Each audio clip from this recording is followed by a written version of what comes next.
Hi, folks. Welcome to my humble off-grid homestead in the wilderness.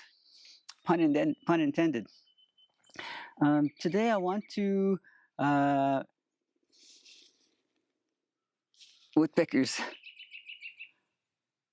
I want to show you how, if you don't already know, I'm sure most of you do, check your engine oil. This car we've had for a year and a half, and it was 2 years old when we bought it, so it's three and a half years old now. But the car we had before this, it was 11 years old by the time we sold it. It was a Hyundai Santa Fe, and it had a turbo unit on it, the same as this one. I don't particularly care for the turbo. It uses more gas and one more damn thing that can break down. But to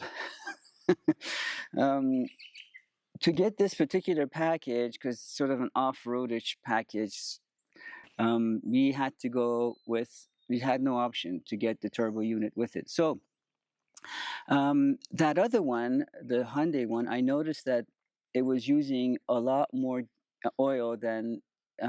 There's nothing wrong with it, tune up everything. It was just it was just burning through a lot of oil. So I learned to check the oil and top it up as I needed it. And we only drive about 10,000 kilometers a year. But so that's what I mean by it wasn't leaking. And that's the other thing, folks. If you're looking to buy a used car, really check to see if it's leaking. When we bought this one, because it was still under warranty, I took it into the dealership, and it's a symphony today. And they said that the oil pan had to be changed. I mean, it didn't have to be changed, but it was under warranty. It was like a little little bead of oil, and it took them an entire day to do it. Now imagine if we had to pay for this, because that labor here at $130 an hour plus the parts. So if you're looking to buy a used car, check to see if there's anything dripping, any oil dripping, because that's a lot of labor. They have to remove a lot of things to get to things, whatever. So I know some of you are probably saying that the newer cars, or maybe this particular car, you don't need to check the oil, or that the dealership does it for you. And I'm just telling you, this whole channel is about me sharing with you my experiences here and in life. So that other car needed it, and I just thought that better safe than sorry. For me to get a jug of oil, that doesn't cost a lot, as opposed to if the oil level drops between my oil changes. The manufacturer has designed a car to hold so much oil capacity for a reason. If it could do with less, they would make it less. And so I just worry that if the car is running on less oil than it should to lubricate the engine and all the pistons and whatever else, camshaft and all those things, then what if there's friction, and what if it seizes, what if the metal parts and the heat, because almost 95% of our drive is highway driving, so at high speeds, I don't want it to overheat. So I just check it once a month. It's up to you if you want to check it or not check it. I'm just telling you, if you do decide to check it, that's how you do it. It only takes not even 5 minutes. Let me just reposition the camera so you can see. So there's a little yellow, what they call a dipstick. I know a lot of you already know, but this is for those of you who don't know. See this yellow sort of a handle. So you just pull this out. I should have mentioned that you do this when the engine is cold. What I mean is that the oil that's being used to lubricate, first you wipe it. You don't even need to do the reading yet. The oil has to be cool and return to the oil pan for you to be able to get an accurate reading. When the engine is still hot, the oil is still spit out throughout the whatever moving parts that it needs to cool. And if you need to add oil to it, I don't know if it's in the shot. There's another yellow lid cap, whatever. So I'll bring it to you so you can see, I hope. Are you able to see? So see these dots?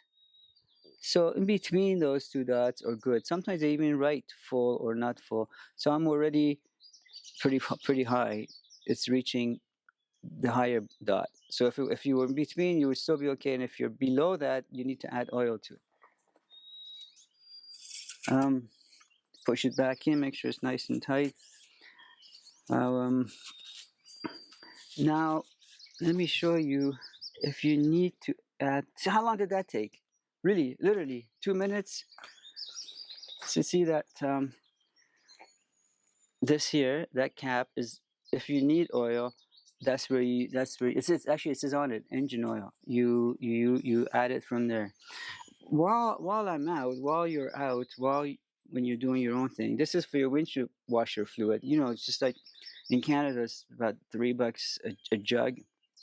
Good time to check it. Of course, it's springtime now. We're getting a lot of rain, so I don't have the jug with me. I should have thought about it before I came.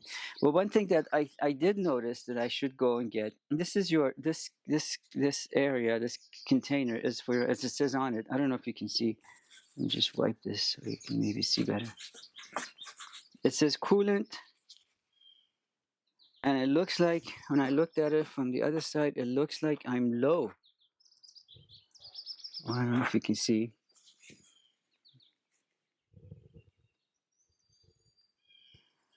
I don't know why they didn't check this. I suppose they don't want to charge you for things. I don't know why. This would have been something that I would have needed. So, with that said,